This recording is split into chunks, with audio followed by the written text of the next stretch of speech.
Hi friends, నేను ఇప్పుడు చిమ్మిలి చేయడం చూపిస్తున్నాను. వినాయక చవితికి వినాయకుడికి ఇష్టమైన ప్రసాదంలో ఇది ఒకటి చిమ్మిలి.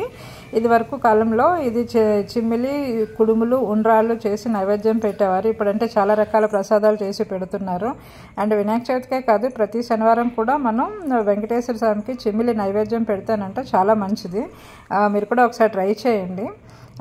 ఇప్పుడు ముందుగా ప్రాసెస్లోకి వెళ్ళిపోదాము. నేనైతే కొంచెం ఉల్లిపప్పు తీసుకుని ఫ్రై చేస్తున్నాను. ఫ్రై చేసినప్పుడు కొంచెం వాటర్ స్ప్రింకిల్ చేయండి. స్ప్రింకిల్ చేయడం వల్ల ఏంటంటే పప్పులోకి వాటర్ వెళ్ళి చాలా కమ్మగా అండ్ తొందరగా కూడా ఫ్రై అవుతుంది.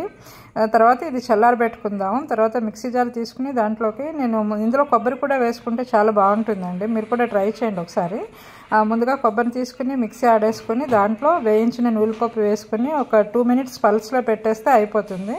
తర్వాత అది పల్స్ అయిన తర్వాత మళ్ళీ మనం బెల్లం వేసుకుందాము. సన్నగా తురుముకున్నాం కదా బెల్లము, ఈ బెల్లం వేసి ఒక ఇలాచి వేద్దాం ఫ్లేవర్ కోసం అని చెప్పేసి.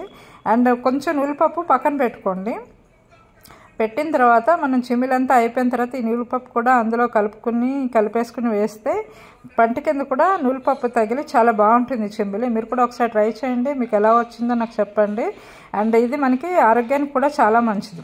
మూడిట్లో కూడా ఐరన్ ఉంటుంది కదా, కొబ్బరిలోని, బెల్లంలోని, తర్వాత నూలుపప్పులో కూడాను.